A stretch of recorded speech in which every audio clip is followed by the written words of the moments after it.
మీ అందరు గుండెల్ని ఈ మధ్య కాలంలో కొల్లగొట్టి ఒక సెన్సేషన్ గా తయారయ్యారు. ఒక్కటి గుర్తుపెట్టుకో, జీవితాంతం ప్రేమించేవాడు ఉండడు. లవ్ మీద నమ్మకం లేని వాడికి అలాగే ఉంటుంది. జాన్ జాన్ జాన్ నీకంటే నాకే ఎక్కువ లవ్ మీద నమ్మకం ఉంది. ఓ మాట చెప్తాను, లవ్ కొంతకాలే బాగుంటుంది.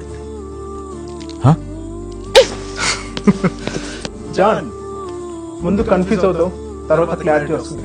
అంతవరకు నా ప్రేమ నీకే. రీల్ చేశారు, బాగా వైరల్ అయింది. బ్లూ టీ షర్ట్ వేసుకొని చేశారు. ఆరెంజ్. అమ్మాయిని ఎప్పుడు కలుస్తాను, ఎక్కడ కలుస్తాను, ఎలా కలుస్తానని ఆలోచిస్తేనే my god. Hello, excuse me boss. Yeah please come. హే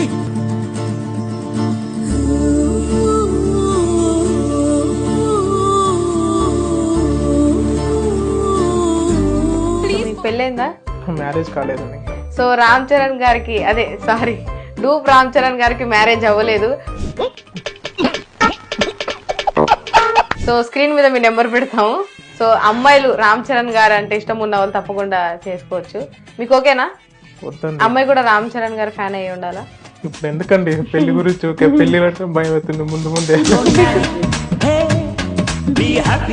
మీరు కూడా త్వరలో నేషనల్ క్రష్ అవుతారనిపిస్తుంది నాకు, ఎందుకు అమ్మాయిలందరికీ.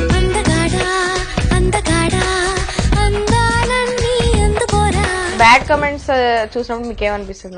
ఆ బ్యాడ్ కామెంట్స్ ని నేను ఒక ఇన్స్పిరేషన్ గా తీసుకుంటాను. మీతో పాటు ఉన్న మీ కాలేజ్ ఫ్రెండ్స్ వాళ్ళందరూ ఏం చెప్తారు? రే నీకు అంత సీన్ లేదురా, నువ్వు రామ్ చరణ్ అనుకుంటున్నావా? నువ్వు రామ్ చరణ్ కోటి కూర్చామనం కావు. ఏంటి రీల్ చేసి నువ్వు ఫాలోవర్స్ అసలు కొట్టలేవు కూడా. నీ చేతనైతే నీ జీవితకాలం పడుతుంది నిరూపించరు అన్నారు. నేను వచ్చి కూడా ఒక 3 months అవుతుంటుంది, అప్పుడే కొట్టి పడేస్తుంది.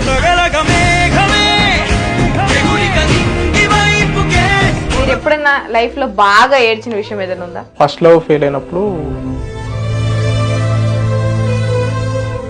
కర్నూలు అబ్బాయిలు రౌడీల్లా ఉంటారు అనుకుంటే మీరేంటి ఇంత సాఫ్ట్ గా సైలెంట్ గా ఉన్నారు? కాషాయం మనిషి అయిపోయాడు అనుకున్నారా? వారణాసిలో బతుకుతున్నాడు, తన వరుస మార్చుంటాడు అనుకున్నారా? అదే రక్తం, అదే పౌరుషం.